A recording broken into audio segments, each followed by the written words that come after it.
जय जिनेन्द्र। आज हम NCERT 12th micro economics lesson 5 में इस बात का अध्ययन करेंगे कि बाजार मूल्य संतुलन कीमत से अधिक या कम हो तो क्या होगा। क्वेश्चन में दिया हुआ है आपको, क्या होगा यदि बाजार में प्रचलित मूल्य संतुलन कीमत से अधिक है। इसे हम एक एग्जाम्पल से देखते हैं। देखिए, मान लीजिए कि ये कोई वस्तु है और इसकी कीमत है 3 रुपये, संतुलन कीमत है। इस पर ये क्रेता है और ये एक विक्रेता है। क्रेता खरीदने और विक्रेता बेचने को तैयार हो जाता है, ये संतुलन कीमत है। अब आपसे पूछा है कि अधिक हो, यानी यदि बाजार मूल्य कितना है 5 है, यानी ये संतुलन कीमत से ये क्या है, अधिक है, तब क्या होगा। अब देखिए, ये आप हैं, आप कोई चीज़ खरीदने गए, आप ले गए थे 30 रुपये, 3 रुपये के हिसाब से आपको 30 वस्तु मिल जाएगी। बाज़ार में गए तो पता चला कि वस्तु का मूल्य क्या है, 5 रुपये। अब बताइए, अब आप क्या करेंगे, कम वस्तु खरीदेंगे या ज़्यादा। आप कम वस्तु खरीदेंगे, यानी आपकी डिमांड जो होगी वो क्या हो जाएगी, कम हो जाएगी। अब ये जो बेचने वाला है इसे लगेगा कि 3 रुपये की जो वस्तु है वो अब साम्य कीमत से अधिक, यानी 5 रुपये में बाजार मूल्य पर बिक रही है, यानी इसे जो होगा वो प्रॉफिट अधिक होगा। इसे प्रॉफिट अधिक होगा तो ये अधिक पूर्ति करेगा या कम पूर्ति करेगा, अधिक माल बेचने की कोशिश करेगा या कम। तो ये अधिक माल बेचने की कोशिश करेगा, यानी ऐसी स्थिति में मांग जो है वो क्या है, कम है, और पूर्ति जो है वो क्या है, अधिक है। तो चूंकि पूर्ति अधिक है इसलिए इसे हम क्या कहेंगे, अधिपूर्ति की स्थिति। तो अधिपूर्ति में क्या होता है, पूर्ति अधिक होती है और मांग कम होती है। चलिए हम देखते हैं कि इसे लिखेंगे कैसे।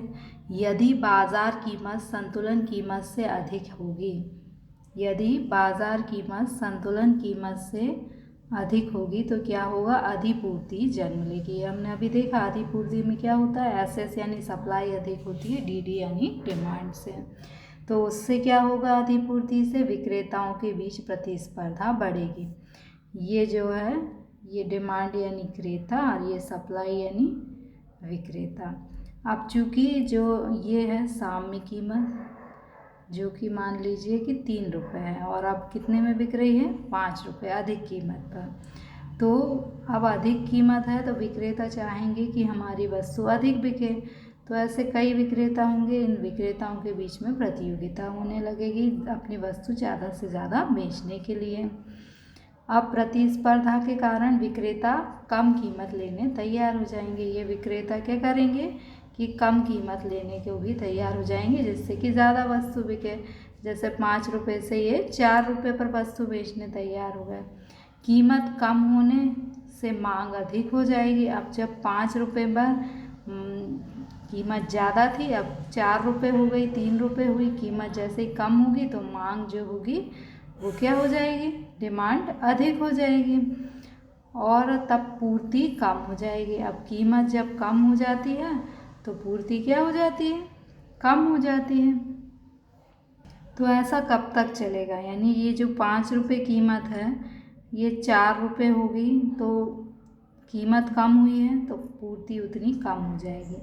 5 रुपये में इतनी मांग थी और इतनी पूर्ति थी, 4 रुपये में मांग इतनी है और पूर्ति इतनी है। तो ये क्रम कब तक चलता रहेगा कि कीमत कम होती रहे और मांग बढ़ती रहे और पूर्ति घटती रहे। ये क्रम तब तक चलता रहेगा जब तक कि कीमत और मांग दोनों बराबर ना हो जाए। 3 रुपये पर क्या है, इतनी ही मांग है और इतनी ही पूर्ति है, ये दोनों क्या है, बराबर है। तो फाइनली हमने इसमें क्या देखा, हमने देखा कि जब किसी वस्तु की अधिपूर्ति होती है, यानी पूर्ति अधिक होती है और मांग कम होती है, वह कब होती है, जबकि साम्य कीमत से बाजार कीमत अधिक है। जब साम्य कीमत से बाजार कीमत अधिक है तो क्या होता है, पूर्ति अधिक होती है और मांग कम होती है, और इसके परिणाम स्वरूप विक्रेताओं के बीच प्रतिस्पर्धा होती है। प्रतिस्पर्धा के परिणाम स्वरूप वे कम कीमत पर वस्तु बेचने तैयार हो जाते हैं। कम कीमत पर वस्तु बेचने का क्रम कब तक चलता रहता है, जब तक कि बाजार कीमत जो संतुलन कीमत के बराबर ना हो जाए। जब तक कि 5 रुपये से कीमत 3 रुपये नहीं हो जाएगी, जब तक विक्रेता कीमत को क्या करते रहेंगे, कम करते रहेंगे। रेखा चित्र में स्पष्ट है कि डी जो है वो मांग वक्र है, एस पूर्ति वक्र है, पी जो है साम में संतुलन बिंदु ई है, इस पर कीमत पी है, यहाँ पर एस और डी मांग और पूर्ति दोनों बराबर हैं। यदि कीमत बढ़कर कितनी हो जाती है, P1 हो जाती है, तो फिर अधिपूर्ति की स्थिति निर्मित हो जाती है, यानी सप्लाई जो है ये अधिक है इतनी, और मांग जो है वो कम हो जाती है।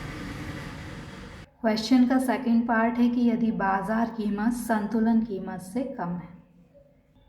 देखिए, अभी हमने देखा था कि संतुलन कीमत कितनी है, 3 रुपये, और बाजार कीमत मान लीजिए 1 रुपये हो जाए। अब आप वस्तु खरीदने गए हैं, आपने सोचा था कि वस्तु 3 रुपये की मिलेगी और आपको मिल रही है 1 रुपये की। अब आप बताइए कि अधिक वस्तु खरीदेंगे या कम। अभी आप अधिक वस्तु, क्योंकि आप उतने ही पैसे में ज़्यादा वस्तुएं खरीद सकते हैं। अब ये जो विक्रेता है उसे दिख रहा है कि 3 रुपये संतुलन बिंदु की वस्तु 1 रुपये में बिक रही है, तो इसे क्या हो रहा है, लॉस हो रहा है, हानि हो रही है। तो आप बताइए ये ज़्यादा आपूर्ति करेगा, ज़्यादा बेचने का इच्छुक होगा या कम, ये कम बेचने का इच्छुक होगा। यानी एक जब संतुलन बिंदु से जो बाजार प्राइस है वो कम होती है, ये मार्केट प्राइस है, और ये क्या है, इक्विलिब्रियम प्राइस है, संतुलन प्राइस है। तो जब संतुलन प्राइस से बाजार कीमत क्या होती है, कम होती है, तो परिणाम स्वरूप मांग अधिक हो जाती है और पूर्ति कम हो जाती है। तो इसे हम कहते हैं अधिमांग। इसे हम क्या कहेंगे, अधिमांग की स्थिति कहेंगे। चलिए इसे लिखेंगे कैसे, यदि बाजार कीमत संतुलन कीमत से कम होगी तो इससे क्या होगा, यदि बाजार कीमत संतुलन कीमत से कम होगी तो इससे अधिमांग की स्थिति जन्म लेगी। अधिमांग का अर्थ क्या होता है कि जो है मांग अधिक है, ये मांग अधिक है और पूर्ति जो है वो कम है।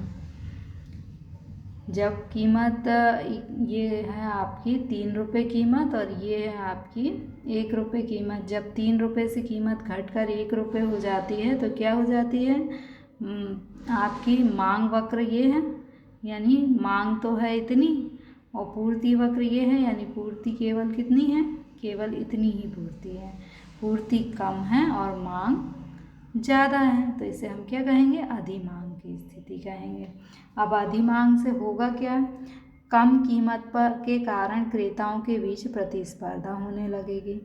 ये मांग यानी क्रेता हो गया और ये पूर्ति यानी विक्रेता हो गया। अब क्या है कि 3 रुपये की वस्तु 1 रुपये में मिल रही है, तो ये जो क्रेता है वो ज़्यादा से ज़्यादा वस्तु खरीदने के लिए प्रतियोगिता करेंगे। अब चूँकि क्रेताओं के बीच में प्रतियोगिता होगी तो उससे क्या होगा कि क्रेता अधिक कीमत पर लेने तैयार हो जाएंगे। वो 3 रुपये की वस्तु 1 में मिल रही थी तो अब वो 2 में और लेने तैयार हो जाएंगे, फिर बाद में वो 3। ये क्रम कब तक चलता रहेगा, जब तक कि कीमत जो है साम्य कीमत के बराबर ना हो। देखिए, जब प्रतिस्पर्धा होगी तो क्रेता क्या होंगे, अधिक कीमत पर लेने तैयार हो जाएंगे, और अधिक कीमत होने पर ये जो विक्रेता था वह भी क्या करेगा, पूर्ति को अधिक कर देगा, और एक स्थिति ऐसी आएगी जहाँ पर कि कीमत जो है 1 रुपये से बढ़कर 3 रुपये हो जाएगी और मांग और पूर्ति फिर से बराबर हो जाएगी। अब रेखा चित्र में देखिए, डी मांग वक्र है, एस पूर्ति वक्र है, पी जो कीमत है, यदि कीमत पी होती है तो यहाँ पर ई बिंदु पर संतुलन होता है जहाँ मांग और पूर्ति दोनों बराबर हैं। यदि कीमत जो है घटकर कितनी हो जाती है, P1 हो जाती है, तो क्या होगा कि पूर्ति तो कितनी है, इतनी है, और जबकि मांग कितनी है, इतनी है, यानी पूर्ति कम होती है और मांग अधिक होती है, तो इसे हम अधिमांग की स्थिति कहते हैं। What will happen if the price prevailing in the market above the equilibrium point? Means क्या होगा यदि जो प्राइस मार्केट में चल रही है वह इक्विलिब्रियम जो प्राइस है उससे क्या है, अबव है, अधिक है। ये जो है इक्विलिब्रियम प्राइस है 3 रुपीज़। अब अबव की बात कर रहे हैं, यदि मान लीजिए कि प्राइस अधिक, मार्केट प्राइस कितनी हो जाती है 5 रुपीज़। अब 5 रुपीज़ यदि मार्केट प्राइस हो जाती है तो उससे क्या होगा, ये डी यानी ये क्रेता हो गया डिमांड करने वाला, एस यानी सप्लायर ये पूर्ति करने वाला हो गया।